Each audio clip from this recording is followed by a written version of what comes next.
વડોદરા શહેર સંસ્કારી નગરી, કલા નગરી અને એની ઓળખ છે શહેરની ઐતિહાસિક બિલ્ડિંગો, ઇમારતો.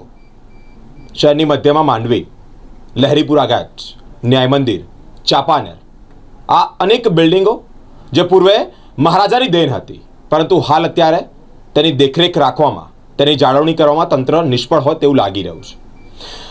લાખો રૂપિયાનો ખર્ચ રિનોવેશનની કામગીરી માટે રાજ્ય સરકાર આપતી હોય કે એની જાળવણી થાય, પરંતુ તંત્ર તેમાં પણ તેની જાળવણી કરવામાં પણ નિષ્ફળ હોય તેવું લાગી રહ્યું છે. વડોદરા શહેરના લહેરીપુરા ગેટની હાલત જર્જરિત એટલે ખખડધજ હોવાને કારણે રાજ્ય સરકાર પાસેથી ત્યાં માહિતી પહોંચતાની સાથે જ તેના રિનોવેશનની કામગીરી અર્થે રૂપિયા પણ આપવામાં આવ્યા, એટલે કે ગ્રાન્ટ પણ પસાર કરવામાં આવી. લગભગ 75 લાખ રૂપિયા આ લહેરીપુરા ગેટ કે પ્રવેશદ્વાર કહેવાય, અને એ ગેટની જાળવણી માટે રિનોવેશનના કામ માટે 75 લાખ રૂપિયા ફાળવવામાં આવ્યા, પરંતુ તે 75 મહિના સુધી પણ પ્રોપર નથી રહ્યો, એટલે કે હાલ અત્યારે પણ તેની હાલત ખખડધજ છે. વરસાદી માહોલ છે, અલગ અલગ જગ્યા પર વરસાદ વરસી રહ્યો છે, પાણીના ધધૂડા પડી રહ્યા છે, એટલે પાણીનો ધોધ અહીંયા પડી રહ્યો છે.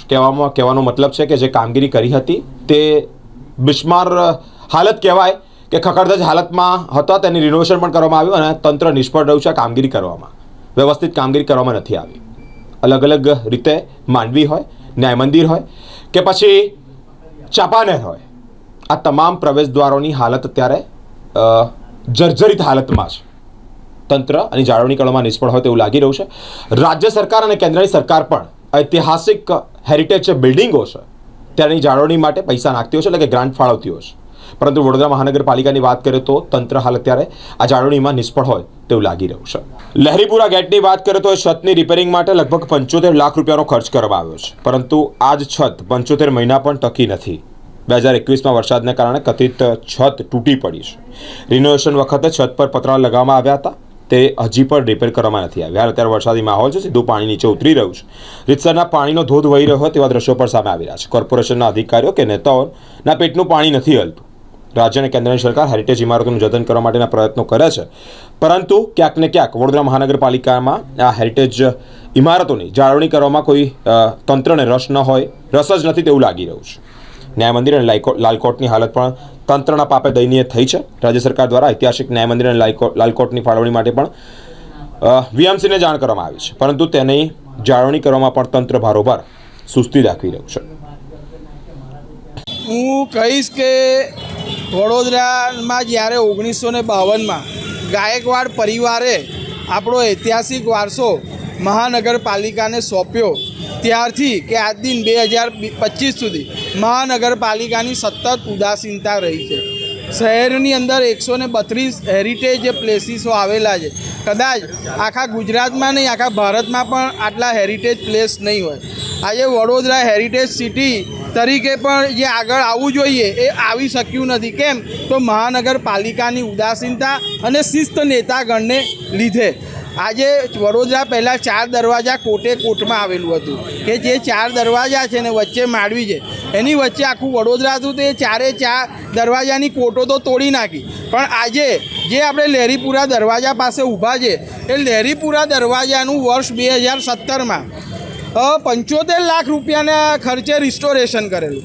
એ રિસ્ટોરેશન કર્યા પછી જે તે વર્ષે જ વરસાદને વાવાઝોડામાં લહેરીપુરા દરવાજાના ઉપરની છત તૂટી ગઈ. એ છત તૂટી ગયા પછી આજ દિન સુધી એને રિપેરિંગ કરવામાં આવ્યું નથી. એના પરિણામે શું થયું કે વરસાદનું પાણી સીધું સ્લેબ પર પડવા માંડ્યું. ને હવે આ સ્લેબ જૂના પીડિયા પાટડાના બનેલા હતા. 7 વર્ષથી પાણી પીને આ પીડિયા પાટડા ખવાઈ ગયા ને ઊંધાઈ લાગી, જેને લીધે હવે વરસાદનું પાણી સીધું પીડિયા પાટડામાંથી રોડ ઉપર પડી રહ્યું છે.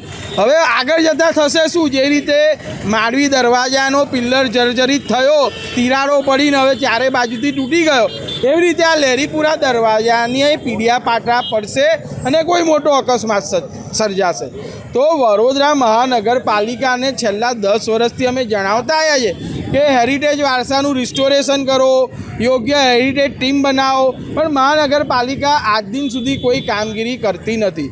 મારું મહાનગરપાલિકાના કમિશનરશ્રીને એવું કહેવું છે કે જો તમે વડોદરાનો ઐતિહાસિક વારસો યોગ્ય રીતે સાચવી ના શકતા હો, જે ઐતિહાસિક વારસો સર સયાજીરાવ ગાયકવાડના પરિવારે મહાનગરપાલિકાને ભેટ કર્યો છે, જો તમારાથી આ વારસો ના સચવાતો હોય તો તમે હાલના રાજવી પરિવારને આ ઐતિહાસિક વારસો સોંપી દો. એ લોકો આનું યોગ્ય રીતે રિસ્ટોરેશન કરશે, યોગ્ય રીતે સાચવશે અને વડોદરાના ઐતિહાસિક વારસાને વર્ષો વર્ષ સુધી આગલી પેઢી જોઈ શકે એવી રીતે માવજત કરશે. અમે આટલી રજૂઆત કરીએ છીએ છતાં પણ તમે ખાલી ને ખાલી વાયદાને વચન કરો છો. આજે ન્યાય મંદિર માટે રૂપિયા 37.5 કરોડ 2 વર્ષથી રાજ્ય સરકારે ફાળવ્યા છે. રાજ્ય સરકારે ફાળ્યા પછી એમાં સિટી મ્યુઝિયમ બનાવવાનું હતું. એ સિટી મ્યુઝિયમ હવે ક્યાં ગયું? તો લાલ કોર્ટમાં ગયું. તો હવે ન્યાય મંદિરનું શું કરવાનું? એક મોટો પ્રશ્ન છે. અને તમે આ પૈસા વાપરતા કેમ નથી? આજે તમે ન્યાય મંદિરની બી હાલત જોશો તો ચારે બાજુ ગંદકી છે, ચારે બાજુ મૂતરડી બની ગઈ છે, ચારે બાજુ પાર્કિંગ સ્ટેન્ડ છે, ઝાડો પણ એવા વધી ગયા છે કે જે આખા ન્યાય મંદિર પર નમી ગયા છે. જેને લીધે શું થાય છે કે ન્યાય મંદિરની અંદર પાણી ઉતરે છે ને એને લીધે તમે જોશો તેનું બહારનું સ્ટ્રક્ચર પણ હવે ધીરે ધીરે તૂટવા માંડ્યું છે. તો મહાનગરપાલિકાને શેમાં રસ છે? વિકાસમાં રસ છે કે વહીવટ કરવામાં રસ છે? અને વહીવટ કરવો છે તો કોનો કરવો છે? પ્રજાલક્ષી કામોનો કે નેતાઓનો? તમે બહારના કોઈ બી કન્ટ્રીમાં જશો તો હેરિટેજ જે જગ્યાએ જોવાની ટિકિટ હોય છે એને યોગ્ય રીતે જાળવવામાં આવે છે, મેન્ટેન કરવામાં આવે છે અને સાથે સાથે ડેવલપ કરવામાં આવે છે સમય પ્રમાણેની જરૂરિયાત પ્રમાણે. તો એ રીતે મહાનગરપાલિકા કશું જ કરતી નથી. વચમાં શીતલભાઈ મિસ્ત્રીએ એક ઇન્ટરવ્યૂમાં કીધું હતું કે 4 દરવાજાને એવા કરી નાખીશું, હેરિટેજ સ્ટ્રીટ બનાવી દઈશું, લોકો વોક કરશે, 4 દરવાજાની પોળો જોશે, 4 દરવાજાનો ઇતિહાસ જાણશે. શીતલભાઈ મિસ્ત્રીને કહીએ આવા વચનો આપવાનું બંધ કરો. છેલ્લા 10 વર્ષથી અમે આ બધું સાંભળતા આવ્યા છે. હવે હું તો એટલું જ કહીશ કે જો મહાનગરપાલિકા આ ઐતિહાસિક વારસાને ના સાચવી શકતી હોય તો જે ગાયકવાડ પરિવારે 1952માં આ વડોદરા કોર્પોરેશન ભેટ આપ્યો છે, આ વારસો મહાનગરપાલિકાએ પ્રેમથી ગાયકવાડ પરિવારને પાછો આપી દેવો જોઈએ અને ગાયકવાડ પરિવારે આને યોગ્ય રીતે સાચવી ને આગળની જનરેશન માટે એને સુરક્ષિત કરવો જોઈએ. આપે જે માહિતી આપી છે એ પ્રમાણે જે તે સંબંધિત અધિકારી જોડે વાત કરી અને સૂચના આપીશું કે ભાઈ આમાં શું થઈ શકે છે આગામી દિવસોમાં, ને જે રૂપિયા ખર્ચ્યા છે એ કેવી રીતે આમાં ખર્ચો થયો છે, કયા એંગલથી આના ઉપર ખર્ચો કરવામાં આવ્યો છે, તો એની તમામ તપાસ કરી અને આગામી દિવસોમાં આમાં શું વધારે થઈ શકે એની સૂચના અમે આપીશું.